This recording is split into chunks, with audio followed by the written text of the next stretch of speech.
I'm Jay Marinac, NASM certified personal trainer, and today I'm going to be teaching you guys how to do the L-sit.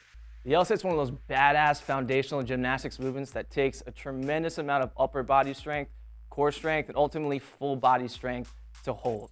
It's also a movement that once you master, you can do it anywhere, at any time, on anything.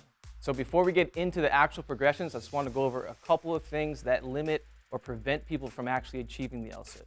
The first one is going to be flexibility. Those that have tight hamstrings, tight hip flexors generally struggle to get into the position to hold the L-sit.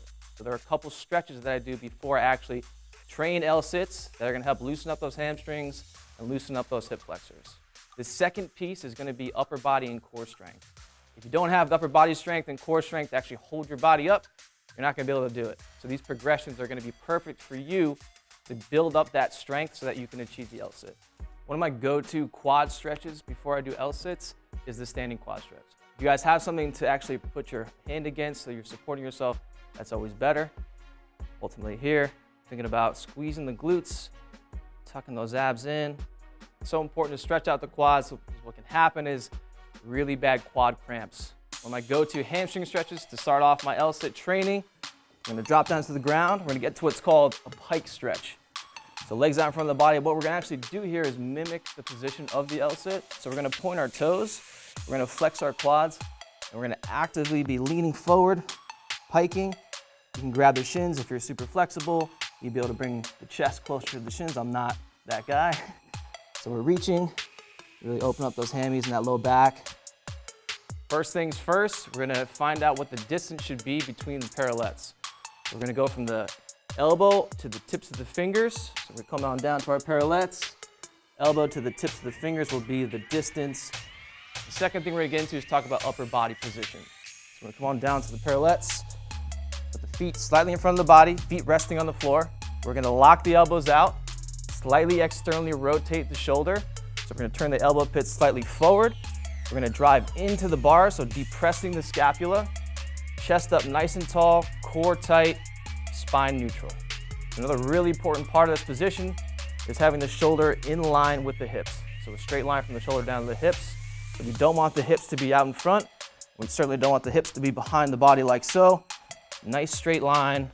The very first progression is gonna be the tuck hold. So we're gonna get into our upper body position here. Feet are gonna be slightly in front of the body. We're gonna lock those elbows out, depress the scapula, press into those bars, chest nice and tall, and we're slowly just gonna lift the knees off the ground and lower down. Slowly lift, lower down. If you guys are shaking like me, that's totally fine as long as all your positions are hit, arms are locked out, chest nice and tall, really pressing in the bars. It's totally fine. I'm not a small guy, I'm a pretty big guy, about 190, so it's not the easiest move for me to hold.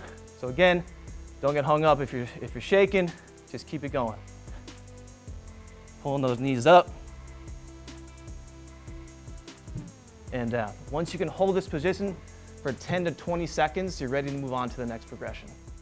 The next progression is gonna be a tuck hold with a single leg kick out. So again, back into our supported position. We're just gonna start off by kicking out just a little bit. So we're gonna alternate legs, kicking those legs out. Once you feel comfortable kicking the legs out just a little bit, we're gonna start to extend those legs out just a little bit further. We're extending those legs out. Ultimately, with a single leg kick out, we're fully extending the leg, we're flexing the quad, and we're pointing the toes. So again, once you feel comfortable, full kick out, pointing the toe, flexing the quad, and down. Once you can perfectly perform 5 kickouts on each leg, you're ready to move on to the next progression. So the next progression is gonna be a tuck hold with a double leg kick out. Arms are locked out into our tuck. We're gonna kick and come back. Kick and come back. Extend those legs all the way out. Flex those quads, point those toes, and rest. If at first this is too difficult, again, just the same way we did with the single leg kick out, we'll do that with the double. So if it's just here, that's fine. Right? Keep kicking those legs out a little bit further each time until you reach that fully flexed quad, pointed toe position. Once you can do 8 to 10 double leg kickouts, you're ready to move on to the next progression. The next progression is going to be the low L-sit. We're gonna extend those legs up, but we're gonna hold them below parallel. Flex the quads and slightly hover those feet above the ground. Once you can hold the low L-sit for 10 to 20 seconds, you're ready to move on to the full L-sit. I just want to take a little time and say how important it is to follow the progressions though. It's so easy for people to see kind of the final product and say, I'm just gonna skip all these steps and just go to the cool stuff, right? So you wanna really smash that idea and smash that thought process and really stay focused and be diligent on following the progressions. So now, move on to the full L-sit. All of our checkpoints, shoulders in line with the hips, really pressing into the bars, chest nice and tall. We're gonna lift off. Quads are flexed, elbows are locked out, toes are pointed, and we're at parallel. So if you guys really want to reap the benefits of the L-sit and these progressions, make sure you're working these about 3 to 4 times a week. And also note that this is how I teach the L-sit. There are a lot of different ways to build up to the L-sit, to build strength for the L-sit, and to progress towards the L-sit. These are just some ways that I do it and some ways I use with my clients as well.